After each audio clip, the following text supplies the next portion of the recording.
I'm Jane Lee, and this is Campaign Catchup, bringing you top news and analysis on the federal election every weekday until we head to the polls. It's Tuesday, the 26th of April. Today, Guardian Australia's Foreign Affairs and Defence correspondent Daniel Hurst is joining me to discuss how the threat of China is being weaponised in this election. But first, here's what happened today. Labor's shadow Foreign Affairs spokeswoman Penny Wong was in Darwin, while opposition leader Anthony Albanese was in isolation with COVID-19. Wong promised a range of measures aimed at strengthening Australia's relationships with Pacific Island nations. They included increasing foreign aid, expanding ABC's regional broadcasting, and improving Pacific labour arrangements. China has more money than Australia does to put into development assistance or other forms of infrastructure grants and the like. So the whole package, and you'll see when we announce it, is designed to look at leveraging Australia's strengths, our proximity, our historical ties, our cultural ties, our people-to-people ties, our economic ties. Wong was asked about Labor's refusal to sign the UN pledge against new coal and how this squares with these plans, given that the Pacific Islands Forum has described climate change as the region's greatest existential threat. Should we be stopping the approval of new coal and gas projects in Australia? No, what we should be doing is what Labor is doing, which is sending out a clear policy, a clear framework to reduce emissions and a realistic pathway to get to net zero by 2050. But hang on, I haven't finished my answer, if I may. And get to net zero by 2050, what we should also be doing is being respectful. I don't think it's respectful to joke about water lapping at the door. I wonder if we have ever got over that, to be honest, under this government. Prime Minister Scott Morrison was in Townsville in Queensland, pledging $70 million for a hydrogen hub there. He tamped down remarks made by the LNP's Queensland candidate for the seat of Flynn, Colin Boyce, who said that Australia had some wriggle room on its promise to reach net zero emissions by 2050. Our commitment to net zero by 2050 is a commitment of the Australian government that I made in Glasgow. It is the government's absolute policy. What he was referring to is our pathway to it. Morrison wouldn't say what Australia's next move would be if China crossed its red line of building a naval base on Solomon Islands, saying it would be irresponsible to do so publicly. But he rubbished Labor's plan for the Pacific, and he said that the fact Australian federal police were called in to help quell Solomon Islands protests last year demonstrated that Australia was still its first partner of choice. What they're effectively saying is they're going to keep doing what we've been doing. There's one difference though. I sent in the AFP, the Labor Party wants to send in the ABC. And Morrison was also asked about his diplomatic relationship with France's newly re-elected President Emmanuel Macron, which was hampered when Australia abandoned its $90 billion submarine deal with the country. On President Macron, when was the last time you spoke to him? How would you go about repairing that relationship? Last time I saw him was when we were at the G20. It hasn't been the focus of our engagement on issues we've been dealing with. We've been focused on things a lot closer to home, particularly in the Pacific, for obvious reasons. Since I saw him there has been further government-to-government contact between officials. Coming up, our Foreign Affairs and Defence correspondent Daniel Hurst is here to discuss how China is featuring in this election. Hey, Dan. Hi, Jane.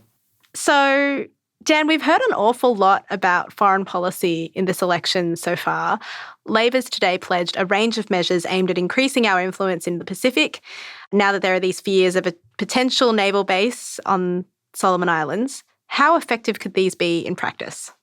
Well, it can't hurt, basically. I mean, there's some clever elements of Labor's policy announcement today, but I don't think anyone's suggesting that this will unwind the signing of the security deal between China and Solomon Islands. But 7 points, politicians like to increase the number of points, say a 7-point plan or a 5-point plan. This one, it's not just about foreign aid. There is a substantial commitment, about $500 million over 4 years in extra aid to Pacific countries and Timor-Leste. But, that's not, it's not as simple as just throwing more money at the region. And frankly, that's insulting as well.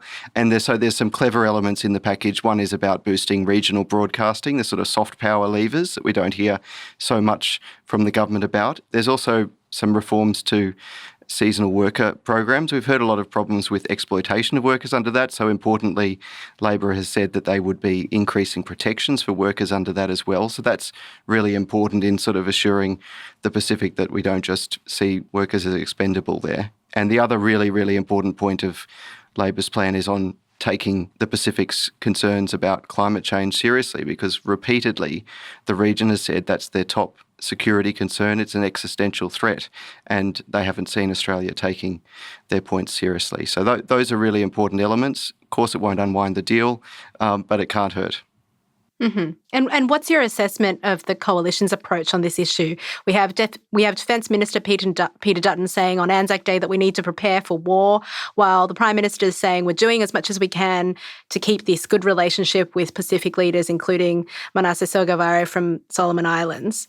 What do you make of that? Well, the timing of Dutton's comments wasn't good, but on one hand, it's sort of a statement of the obvious that militaries prepare for war. That's what they constantly plan for. That's what they do. And that's why we're ramping up defence spending. So, I mean, really, though, one of the problems with the coalition's approach is that it's widely seen as talking tough on national security, but there are gaps in sort of the capability in the immediate future.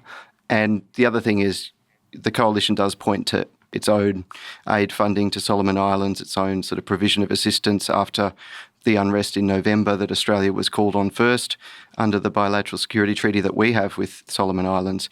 But obviously something's gone wrong that Solomon Islands has found the need to look further afield. It's hard to say the coalition's approach has had the right effect in terms of Australia's interests to the current point. I mean, we know that there are legitimate concerns about China, both Australia's relationship with China and also its growing influence as a superpower in the Asia-Pacific. But this whole discussion does come with some racial undertones, which can be pretty uncomfortable to listen to, personally speaking. I mean, Ray Hadley was on 2GB today saying that Labor leader Richard Marles seems to think the best way of dealing with China is to get down to the famous Sydney yum cha restaurant Golden Century when it reopens and have yum cha with President Xi Jinping. I mean, what do you make of that kind of rhetoric? Well, that's really juvenile stuff, but also we know that the way these debates are conducted does feed into experiences of racism and hostility towards the Chinese Australian community and others. So the Lowy Institute has done some really interesting research about this. Obviously, there's not a homogenous view amongst Chinese Australians, including about the policy approaches. There's sort of varying levels of concern about foreign interference, including by China. So there's not some single view, but we do know that when there's talk about, for example, quote unquote Chinese aggression, when there's talk about questioning divided loyalties, dual loyalties of a community that's more than 1.2 million Australians, that does feed into a toxic environment of suspicion and even racist attacks. Absolutely. And you're completely right. We're not a monolithic group. Chinese Australian voters, we're from all over the place.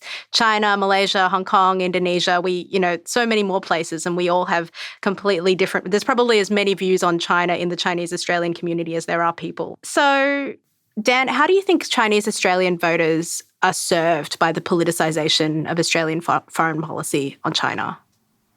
Not well, I would say. I mean, the debate tends to be quite binary, quite simplistic. Obviously, China is still Australia's number one trading partner, and the way it's presented is often quite simple, like whether we choose between China as being an economic partner or a security threat, when there are elements of both, I suppose. So I don't think, I suspect that some Chinese Australians would be horrified by the way this debate is playing out. Others might support the tough line, but I guess we won't know until the 21st of May exactly how that plays out electorally. Yeah, I mean, our colleague Sarah Martin made the point on this show the other day that she wasn't sure if foreign policy debates really can sway the election one way or the other in the end. But it does feel like it does seem like it's not going away anytime soon. So what can we take about the impact that this issue is having on the broader campaign? Well, Sarah's right. It's not normally seen as a big vote influencing issue. Really, the Solomon Islands deal has elevated national security Election campaigns can be unpredictable. Labor had really been wanting to talk about things like health and education. You would have seen in the first week a lot of focus on Medicare and health, implying that the coalition was threatening those sectors. The coalition had always wanted to talk about national security, but not quite in these circumstances. And so from a political, tactical perspective, what Labor's doing here is trying to undercut the coalition's tough on national security message. And Penny Wong, in her press conference today, went out of her way to draw what she calls the failure in the Pacific together with the other accusations, the other narrative Labor has around Scott Morrison never taking responsibility, failing to act soon enough. And so Penny Wong actually mentioned Morrison's failure to secure enough rapid antigen tests and vaccines early enough. So she's sort of drawing a bigger picture about Morrison dropping the ball. Coalition, again, the economy has been where they wanted to take this campaign with a side of national security. But the sort of embarrassment of this deal for Morrison has derailed that plan. Today, he kept trying to bring it back to the economy, whereas he continues to be dogged by his response to Solomon Islands security deal. It's sort of derailed a bit of his campaign message on the economy, and it's undercut the tough on national security line. Thanks so much for your time, Dan. I'll let you go. You're welcome, Jane. See you Have a later. good one. That's your campaign catch-up for today. Tomorrow on Full Story, political reporter Josh Butler heads to the marginal Sydney seat of Wentworth to find out what voters are thinking there. But I don't want the Liberal Party to get in again. I feel they need to be kicked out. I've always voted Liberal, but they need to be kicked out and there needs to be some new blood. Did you vote for Liberal in the last election? Yes, I did. I've always voted Liberal. So what changed your mind? I don't like Scott Morrison. This episode was produced by Alison Chan and me, Jane Lee. The executive producers are Miles Martignoni and Gabrielle Jackson. Thanks for listening. See you tomorrow.